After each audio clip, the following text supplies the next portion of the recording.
Everyone, my name is Mahenk Ranjan and I have secured GATE All India Rank 80 in GATE 2016.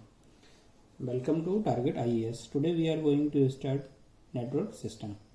सबसे पहले network system पढ़ने से हमको जो अदर सब्जेक्ट में हेल्प मिलेगी इनके न्यूमेरिकल सॉल्व करने से, जैसे कि KVL अप्लाई करके, KCL अप्लाई करके, KVL means Kirchhoff voltage law, Kirchhoff current law and Ohm's law apply करके, डिफरेंट थ्योरम्स अप्लाई करके नेटवर्क की, जैसे कि थेवेनिन थ्योरम हुआ. तो जो मोस्ट इंपोर्टेंट टॉपिक हुआ इसके KVL, KCL, Ohm's law and Thevenin theorem. तो जो अदर सब्जेक्ट में हमको हेल्प मिलेगी न्यूमेरिकल सॉल्व करने में, वो कौन कौन सब्जेक्ट हैं? Analog system, power system and instrumentation maintenance system, control system, signal system and basic electronics. ये सारे सब्जेक्ट के न्यूमेरिकल आएंगे. उसको हम नेटवर्क के जो ओम्स लॉ है, KVL है, KCL है एंड थेवेनिन थ्योरम्स है उसका यूज़ करके या लाप्लास का यूज़ करके हम सारे इन सब्जेक्ट के न्यूमेरिकल भी सॉल्व कर सकते हैं इसका यूज़ करके. तो सबसे पहले स्टार्ट करते हैं नेटवर्क सिस्टम. तो ये दो डायग्राम एक दिए हैं, जैसे मान लो कि एक मेरा ये फर्स्ट डायग्राम हो गया और ये मेरा सेकंड डायग्राम हो गया. तो ये मेरा सर्किट नहीं हो सकता, क्योंकि सर्किट में हमेशा क्या होता है कि क्लोज सर्किट चाहिए. क्लोज्ड सर्किट मीन्स क्या, जिसमें करंट मेरा फ्लो हो सके. करंट फ्लो होने के लिए हमेशा क्लोज पाथ चाहिए. तो ये मेरा एक नेटवर्क ही रहेगा, और ये मेरा नेटवर्क भी हो सकता है और सर्किट भी हो सकता है, क्योंकि इसमें एक क्लोज पाथ, एक ये है और एक ये क्लोज पाथ है. तो इन दोनों के बेसिस पे, डायग्राम के बेसिस पे, और जो नेटवर्क की मेरी डेफिनेशन है और सर्किट की मेरी डेफिनेशन है, वो क्या हो जाएगी? तो मेरी जो नेटवर्क की डेफिनेशन हो जाएगी, is a combination of element, it may or may not consist close path. तो नेटवर्क क्या है मेरा? ये भी नेटवर्क है और ये भी नेटवर्क है. इसमें ओपन पाथ है, इसमें क्लोज पाथ है. तो is a combination of element, it may or may not consist close path. Circuit is a combination of element, it should consist. ये शुड कंसिस्ट मतलब जब क्लोज पाथ होगा तभी करंट फ्लो होगी, तभी मैं उसको सर्किट कह सकता हूँ. अगर वो ओपन रहेगा, उसमें करंट फ्लो नहीं होगी, तो सर्किट नहीं कह सकते उसको. तो it should consist close path. तो इसके बेसिस में मेरा जो फाइनल कंक्लूजन क्या निकलेगा कि all circuit are network, but all network are not circuit. इसके बाद हम लोग स्टार्ट करते हैं कि किसी भी सर्किट में करंट का डायरेक्शन कैसे डिसाइड करते हैं और चार्ज का फ्लो कैसे होता है और किस टाइप से होता है. तो मान लीजिए एक मेरा एक मेटल है, कोई भी एक मेटल है, इसमें मैं बैटरी सोर्स भी अप्लाई किया. तो मेटल है तो उसके अंदर जो होगा वो आयनाइज हो जाएंगे सारे. जैसे मैं बैटरी सोर्स अप्लाई करूँगा तो जो इसके इलेक्ट्रॉन्स हैं वो पॉजिटिव साइड अट्रैक्ट होंगे इस साइड. तो इलेक्ट्रॉन का जो डायरेक्शन है उसके अपोजिट डायरेक्शन क्या हो जाएगा? मेरा करंट का डायरेक्शन हो जाएगा. ये मैंने भी अप्लाई किया. तो मेरा करंट का डेफिनेशन क्या होता है? Rate of change of flow of electron ions dq/dt. तो इससे मेरा Q क्या हो जाएगा? Q equal to integration of I dt. तो Q equal to minus infinite to T I dt. इसको मैं इंटीग्रेशन प्रॉपर्टी के थ्रू दो पार्ट में तोड़ सकता हूँ. Minus infinite to 0 I dt plus 0 to T I dt. तो जो इनिशियल चार्ज रहेगा किसी भी सोर्स का, बैटरी का या ये मेटल का, उसको मैं Q नॉट मान लूँगा plus 0 to T I dt. ये मेरा चार्ज का इक्वेशन हो गया एट टाइम t पर. किसी भी टाइम पे मुझे निकालना है t पर, तो t इधर जो आएगा इसका वैल्यू मैं यहाँ पुट कर दूंगा. तो लिमिट मेरी 0 से t हो जाएगी और एक Q नोट मेरा इनिशियल रहेगा, जो उसका इनिशियल वोल्टेज है. जैसे कि करंट का definition, rate of change of ions with respect to time is called current. अब ये मेरा वोल्टेज का डेफिनेशन क्या होता है? वोल्टेज इक्वल टू होता है this is work needed per unit of charge. Work needed per unit of charge मतलब dW/dq. तो ये मेरा क्या हो गया? जूल पर कूलम. तो ये इसका मैं इसको मैं वोल्ट भी बोल सकता हूँ. तो ये मेरा वोल्टेज हो गया. इसी टाइप से मेरा करंट क्या होता है? करंट होता है dq/dt. तो C मतलब क्या होगा? कूलम्स पर सेकेंड. और जो मेरे Q की वैल्यू होती है एज पर Planck's law 1.602 multiply by 10⁻⁻⁻⁻⁻⁻⁻⁻⁻⁻⁻⁻⁻⁻⁻⁻⁻⁻⁻⁻⁻⁻⁻⁻⁻⁻⁻⁻⁻⁻⁻⁻⁻⁻⁻⁻⁻⁻⁻⁻⁻⁻⁻⁻⁻⁻⁻⁻⁻⁻⁻⁻⁻⁻⁻⁻⁻⁻⁻⁻⁻⁻⁻⁻⁻⁻⁻⁻⁻⁻ multiply 10⁻⁻19c। ये आपको ज़्यादातर बेसिक्स ऑफ इलेक्ट्रॉनिक्स से भी यूज पढ़ोगे तो उसमें बहुत ज़्यादा यूज होगी क्यू की वैल्यू, क्योंकि उसी में पूरा कूलम्ब्स लॉ है आपका। तो इसी हिसाब से मेरा पावर क्या होगा, पावर का डेफिनेशन हो गया dw/dt। तो इसको मैं डिफरेंशिएशन रूल्स के हिसाब से ऐसे लिख सकता हूँ क्या, dw/dq मल्टीप्लाई बाय dq/dt। तो ये मेरा क्या हो गया, वोल्टेज हो गया, और ये मेरा क्या हो गया, करंट हो गया। तो P इक्वल टू क्या हो गया, V इंटू आई, और ओम्स लॉ के हिसाब से V²/R I²R ये हो सकता है। ये मेरा पावर आ गया। कभी कभी क्वेश्चन में गेट में क्या होता है, गेट और आईएएस में, इलेक्ट्रिकल एंड ईसी में, मेनली ईसी में इस टाइप के क्वेश्चन रहते हैं कि ये बहुत 2-3 बार रिपीट भी हो चुका है कि करंट और मेरा टाइम का ग्राफ दे देगा, उसके बाद बोलेगा कि charge acquired by capacitor in 6 micro second या 3 माइक्रो सेकेंड या 4 माइक्रो सेकेंड, 1 माइक्रो सेकेंड में कितना चार्ज एक्वायर्ड करेगा कैपेसिटर। तो इस टाइप के क्वेश्चन करने को ना 2 टाइप का मेरा मेथड होता है। तो एक तो क्या होता है कि मैं एक फंक्शन बनाऊँ इसका, जैसे कि रैम्प फंक्शन हो जाएगा, जैसे रैम्प अप हो गया, रैम्प डाउन हो गया, रैम्प अप हो गया, रैम्प डाउन हो गया, जो मेरा मैथमेटिक्स के थ्रू मैं सॉल्व कर सकता हूँ फंक्शन बना के उसका इंटीग्रेशन करके। क्योंकि चार्ज क्या होता है, Q equal to I integration of I dt। तो मेरी लिमिट क्या हो जाएगी 0 to 6 आई dt, और आई मेरा फंक्शन में बना लूँगा टाइम के हिसाब से, फिर उसका इंटीग्रेशन करके लिमिट पुट करके वो हिसाब से कर सकता हूँ। वो मेरा क्या एक लेंथी प्रोसेस हो जाएगा, बहुत टाइम लगेगा उसमें, और मेरा मिस्टेक होने के ज़्यादा चांसेस है, क्योंकि इंटीग्रेशन करना, इंटीग्रेशन के बाद मैं लिमिट पुट करूँगा, लिमिट पुट करने के बाद उसका कैलकुलेशन करूँगा, तो वो थोड़ा सा प्रॉब्लम हो जाएगा। तो इसको मैं सेकंड मेथड क्या होता है कि मेरा एरिया अंडर द कर्व निकाल के, जैसे एरिया अंडर द कर्व निकालना, मुझे 6 माइक्रो सेकेंड तक पूछा है, तो 6 तक ही मैं ग्राफ पकड़ूंगा मेरा, यहाँ तक ही कि मैं इसके बाद मुझे देखनी नहीं है। तो इसके अंदर जो एरिया होगा पूरा, वो उसका पावर हो जाएगा, charge equal bye capacitor charge हो जाएगा। तो मैं इसको कैसे निकालूंगा तो इसको मैं 3 पार्ट में डिवाइड कर लूँगा। पहला ये इतना, दूसरा इतना, और तीसरा इतना। तो पहला ये हो गया, दूसरा ये हो गया, और तीसरा ये हो गया, फर्स्ट, सेकंड और थर्ड। तो क्या हो जाएगा, Q इक्वल टू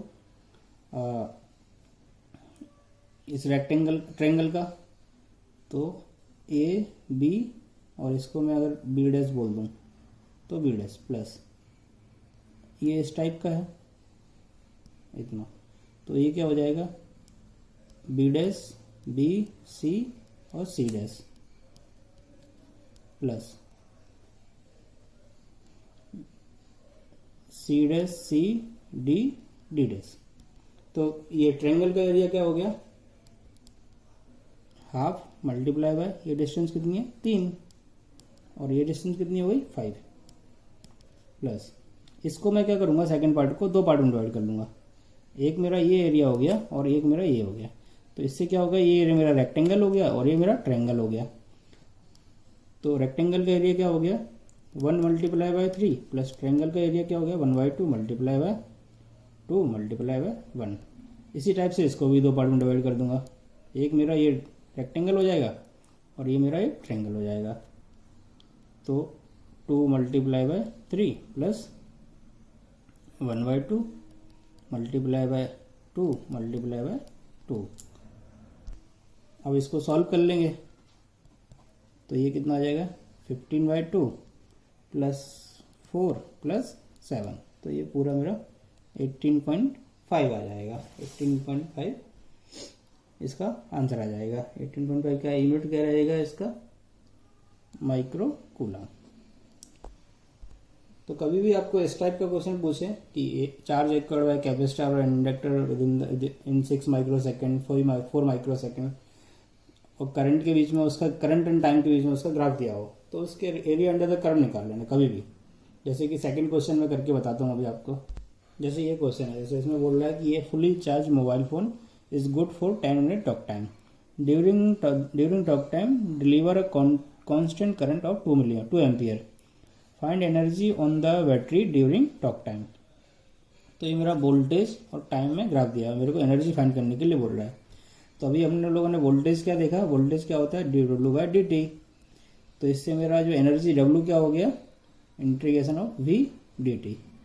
अब मेरा ये टाइम्स किस में दिया है, मिनट्स में दिया है, तो मेरे को सेकंड में करना पड़ेगा उसको। तो 10 मिनट मतलब 600 सेकेंड।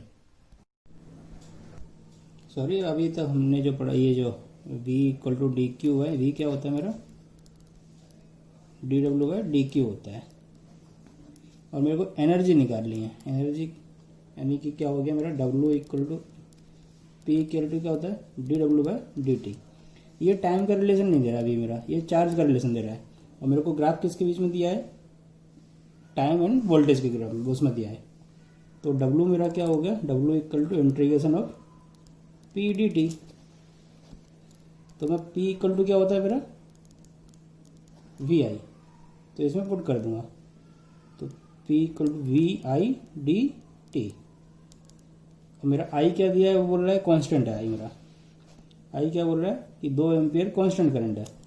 तो I इक्वल टू, I मेरा बाहर आ जाएगा, इसमें कांस्टेंट बाहर आ जाएगा। तो और 0 से 10 मिनट V डी टी। तो I मेरा क्या हो गया, 2 कांस्टेंट हो गया। अब 0 से 10 जो निकालना है मुझे, तो मैं इसके अंदर का एरिया निकाल लूँगा इतना पूरा। तो एरिया में 2 पार्ट में निकालूंगा, एक मेरा एक रेक्टेंगल हो गया और एक मेरा ये ट्रायंगल हो गया। तो जो रेक्टेंगल का एरिया क्या हो जाएगा, रेक्टेंगल का एरिया हो जाएगा मेरा 2 into 10 multiply by 10 minute plus उसका क्या हो जाएगा 1/2 मल्टीप्लाई बाय ये कितना हो गया, ये 2 हो गया एंड ये 10 हो गया। तो 2 मल्टीप्लाई बाय 10, 2 से 2 कैंसिल, ये 10 क्या रहेगा, मिनट रहेगा। तो 2 मल्टीप्लाई बाय 10 मिनट्स और इधर क्या बचेगा 10 प्लस 1 11। तो ये क्या हो जाएगा 22 मल्टीप्लाई बाय 60 मल्टीप्लाई बाय 10, 60 किस लिए, मिनट्स का। तो ये टोटल कितना आ जाएगा मेरा, कैलकुलेट करो। तो ये मेरा टोटल आएगा 13200 इक्वल टू 13.2 किलो जूल। ये मेरी एनर्जी आ जाएगी इतना 10 मिनट में। अब हम लोग एक नया कॉन्सेप्ट पढ़ते हैं कि ऑब्जर्विंग पावर, जो पावर हम निकाल रहे हैं वो ऑब्जर्विंग होगी या डिलीवरी होगी। तो ऑब्जर्विंग और डिलीवरिंग पावर में कैसे डिफाइन करूंगा कि ये ऑब्जर्विंग है और ये मेरा डिलीवरिंग है। तो उसके लिए मैं कैसे एक सर्किट बनाता हूँ, नेटवर्क बनाता हूँ एक।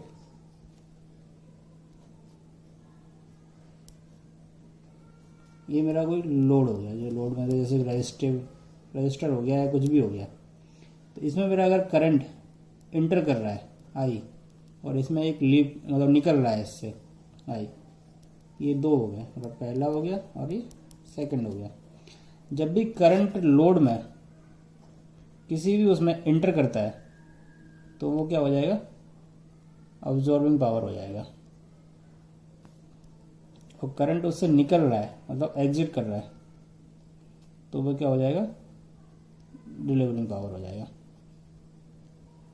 ये समझ में आ गया, मतलब करंट निकल रहा है तो वो डिलीवर कर रहा है, करंट अंदर आ रहा है उसके अंदर इंटर कर रहा है लोड के अंदर या किसी भी डिवाइस के अंदर या किसी भी सोर्स के अंदर, कुछ भी हो, करंट मेरा इंटर कर रहा है तो वो ऑब्जर्विंग हो गया और निकल रहा है तो वो डिलीवरी हो गया। तो इसी में बहुत टाइम ऐसा पूछेगा कि find power of each element of the network shown. तो ये जो फिगर दिया गया है इसमें बोल रहा है हर एक एलिमेंट के अगेंस्ट में पावर निकालो कि कितना पावर होगा, कौन कौन सा एलिमेंट ऑब्जर्विंग होगा, कौन सा डिलीवरिंग होगा। तो वो कैसे निकालेंगे, चलो अब इसको फाइंड करते हैं। इस नोड पे एक पकड़ लो पहले मेरा। तो ये क्या हो गया, यहाँ से 5 एम्पीयर आ रहा है, यहाँ से 6 एम्पीयर आ रहा है। तो यहाँ से एक ही ब्रांच निकल रहा है तो यहाँ पर कितना जाएगा 11 एम्पीयर। जैसे यहाँ पर 4 आ रहा है और यहाँ पर जा रहा है 5, तो 1 एम्पीयर यहीं से आ रहा होगा तो ये 1 एम्पीयर यहाँ पर हो गया। अब यहाँ से 11 इधर आया और 1 यहाँ निकल गया तो यहाँ पर कितना आ रहा होगा 10 एम्पीयर आएगा। और इसका डायरेक्शन भी समझ में आ गया क्योंकि यहाँ से भी निकल रहा है, यहाँ से भी निकल रहा है, निकल के जाएगा कहाँ, तो यहाँ पर जाएगा। और यहाँ से भी आ रहा है और यहाँ पर 5 आ रहा है तो 1 एम्पीयर यहाँ इसी डायरेक्शन में आएगा। अगर ये इधर को होता तो यहाँ पर 3 एम्पीयर होता फिर, क्योंकि 4 - 1 तो 3 आता। और यहाँ पर कितना 11 यहाँ पर जा रहा है तो 11 ही इधर होगा 11 एम्पीयर, और 11 एम्पीयर में से 1 एम्पीयर इधर चला गया तो 10 एम्पीयर इधर आ जाएगा। तो मेरा करंट तो हर जगह मिल गया। अब मुझे वोल्टेज निकालना है। वोल्टेज निकालने के लिए मैं किसी भी एक नोड को पकड़ के ग्राउंड कर दूंगा। तो मान लो मैंने ये जो हमारा इंडियन टेंडेंसी कि हम लोग जो सबसे नीचे की सर्फेस होती है उसको ग्राउंड समझ लेते हैं। तो ये मेरा ग्राउंड हो गया। तो ग्राउंड मतलब 0 वोल्टेज हो गया। अब मैं इसको V1 मान लूँ, इसको V2 मान लूँ और इसको V3 मान लूँ। तो ये जो 2 वोल्ट है इस पर मैं किरचॉफ वोल्टेज लॉ लगा दूंगा, किरचॉफ वोल्टेज लॉ केवीएल अभी मैं आपको आगे पढ़ाऊंगा कैसे लगाना है उसको। तो ये मेरा पॉजिटिव हो गया या नेगेटिव हो गया, तो इस टाइप से। तो ये मैं इसको अलग से बना के दिखाता हूँ कैसे लगाना है केवीएल के इसके अंदर।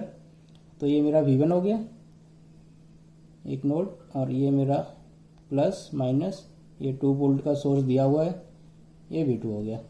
ये plus minus plus minus, plus minus ये कैसे डिफाइन किया, क्योंकि जो ग्राउंड होता है उसको हमेशा माइनस कंसिडर करेंगे, और जो मेरा नोड है जो भी है ये जैसे V1 हो गया तो इसको प्लस ले लिया। अब मैं इस डायरेक्शन से मूव करूंगा, इसमें क्लॉकवाइज डायरेक्शन में हमेशा केवीएल लगाना है तो क्लॉकवाइज डायरेक्शन में मूव कर। आप एंटी क्लॉकवाइज जा सकते हो, लेकिन क्या है हमारा क्लॉकवाइज जाने का वो आदत टाइप का पड़ा हुआ है, तो हम क्लॉकवाइज में जाते हैं। तो कहाँ से मैं निकल रहा हूँ, पॉजिटिव से निकल रहा हूँ। यहाँ से गया पॉजिटिव से निकला तो V1, इसमें नेगेटिव से निकला इधर तो -2, इधर भी नेगेटिव से निकला तो -V2 इक्वल टू 0। तो V1 -V2 इक्वल टू 2 हो गया। अब इसमें क्या करूँगा मैं, V1 मेरा कितना है, क्योंकि ये और इधर से इधर तक V1 ही रहेगा क्योंकि कोई रेजिस्टेंस ही नहीं है। तो V1 इक्वल टू क्या है, 10 वोल्ट हो गया। तो V2 इक्वल टू कितना आ जाएगा, 8 वोल्ट आ जाएगा। अब मेरा V2 निकल गया, अब मुझे निकालना है V3 निकालने के लिए मैं क्या करूँगा, अलग से एक सर्किट बनाऊंगा इसमें। तो ये मेरा V1 हो गया, ये माइनस प्लस 3 वोल्ट हो गया, और ये मेरा V3 हो गया। सेम इसमें positive negative positive, V3 positive negative, इसमें भी मैं KVL लगा दूंगा। तो V1 प्लस 3, इसमें प्लस आएगा क्योंकि इसका ये हम प्लस से निकल रहे हैं, माइनस V3 इक्वल टू 0। तो V1 minus V3 equal to -3।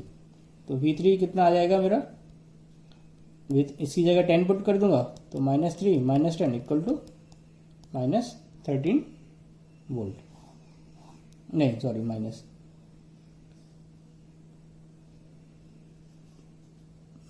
V3 equal to -10 V3 equal to +13 volt हो जाएगा। तो V3 का वैल्यू आ गया। अब मेरे पास V1 भी आ गया, V1 भी पता था, V2 भी पता चल गया और V3 भी पता चल गया। अब मुझे क्या करना है, पावर निकालना है। तो पावर निकालने के लिए ये क्या हो गया मेरा, यहाँ पावर करंट इंटर कर रहा है, तो इसके अकॉर्डिंग जो P मेरा ऑब्जॉर्विंग आएगा, जहाँ करंट इंटर कर रहा है वो ऑब्जॉर्विंग पावर हो गया। तो 10 वोल्ट के करस्पॉन्डिंग कितना पावर आएगा, 10 मल्टीप्लाई बाय 10, क्योंकि करंट भी 10 है तो ये 100। अब 2 वोल्ट के करस्पॉन्डिंग क्या है, वो डिलीवर का। इसमें क्या हो रहा है, ये इंटर कर रहा है मतलब पॉजिटिव टर्मिनल में इंटर कर रहा है, पॉजिटिव टर्मिनल में इंटर कर रहा है, तो ये भी क्या हो गया, ऑब्जर्विंग पावर हो गया। तो 2 वोल्ट के करस्पॉन्डिंग कितना हो जाएगा, 2 मल्टीप्लाई बाय 1, तो ये 2 आ गया। अब इसमें देखो V2 मेरा क्या होगा, ये डिलीवर करेगा कैसे करेगा, क्योंकि ये निकल रहा है इधर से इधर जा रहा है निकल के, ये मेरा पॉजिटिव रहेगा, ये नेगेटिव रहेगा, तो ये नेगेटिव से पॉजिटिव की साइड जा रहा है, मतलब निकल रहा है, करंट निकल रहा है मतलब ये डिलीवरी पावर हो गया। तो जो डिलीवरिंग पावर होगा वो क्या आ जाएगा, 4 मल्टीप्लाई बाय वोल्टेज कितना V2 का 8, तो ये 32 आ जाएगा। अब जैसे कि ये मेरा 6 के करस्पॉन्डिंग निकाल लूंगा मैं, तो 6 वोल्ट के करस्पॉन्डिंग कितना आ जाएगा, 6 मल्टीप्लाई बाय V3 का वैल्यू कितना है 13, तो ये कितना हो जाएगा, 13 मल्टीप्लाई बाय 6 78, 78। जो मेरा ये 78 आ रहा है ये डिलीवरिंग पावर में आएगा, क्योंकि यहाँ से पावर करंट जो है मेरा निकल रहा है, और ये पॉजिटिव है नेगेटिव, तो पॉजिटिव से निकल रहा है मतलब डिलीवरिंग पावर, तो ये डिलीवरिंग पावर में आएगा 6 मल्टीप्लाई बाय 13 इक्वल टू 78 वाट। तो ये ऑब्जर्विंग में नहीं आएगा। अब ऑब्जर्विंग में कौन सा आएगा, ये है 11 एम्पियर इसमें इंटर कर रहा है, 11 एम्पियर इंटर कर रहा है मतलब पॉजिटिव से नेगेटिव में जा रहा है, इंटर कर रहा है मतलब ऑब्जर्विंग पावर। तो ये कितना हो जाएगा, 3 मल्टीप्लाई बाय 11 इक्वल टू 33 वाट। अब इसमें एक और कौन सा रह गया, ये 5 एम्पियर वाला, इसके करस्पॉन्डिंग कितना आएगा, तो इधर कितना है 5 एम्पियर है, और इसका वोल्टेज कितना हो गया इसके करस्पॉन्डिंग, तो इधर 13 वोल्ट है, इधर 13 वोल्ट है और इधर मेरा 8 वोल्ट है, तो इसमें कितना हो गया 5 वोल्ट, 13 माइनस 5, तो करंट भी पता है, वोल्टेज भी पता है, और निकले ये किस डायरेक्शन में रहेगा, ये मेरा इधर आएगा, तो ये क्या, इधर से मेरा पावर निकल रहा है, पावर निकल रहा है मतलब डिलीवरी पावर, करंट निकल रहा है, करंट मतलब डिलीवरी पावर, तो ये कितना आ जाएगा 5 multiply by 5 equal to 25 watt. तो किसी भी इसमें नेटवर्क में जो ऑब्जर्विंग पावर होगा वो इक्वल टू डिलीवरी पावर होगा, तो इसको मैं वेरीफाई कर सकता हूँ मेरा कि सही निकला कि नहीं निकला। तो P ऑब्जर्विंग कितना आएगा 100 watt plus 2 watt plus 33 watt equal to 135 watt. ऐसे P डिलीवरी कितना आ जाएगा 32 वाट प्लस 78 वाट प्लस 25 वाट, ये भी 135 वाट आएगा, आप वेरीफाई कर सकते हैं। तो ये मेरा P ऑब्जर्विंग भी निकल गया और P डिलीवरी भी निकल गया। इस टाइप के क्वेश्चन ईसी में ज़्यादा आते हैं, ईसी वाले पूछते हैं, ईसी के जो गेट एग्जाम और आईएएस होता है उसमें बोलेगा कि हर एक एलिमेंट के अंदर इसमें पावर निकालो कि क्या है, ऑब्जर्विंग है कि डिलीवरिंग है, और ऑब्जर्विंग है तो कितनी है टोटल, और डिलीवरिंग है तो वो कितनी डिलीवर कर रहा है, तो आप वो निकाल सकते हो इससे आराम से।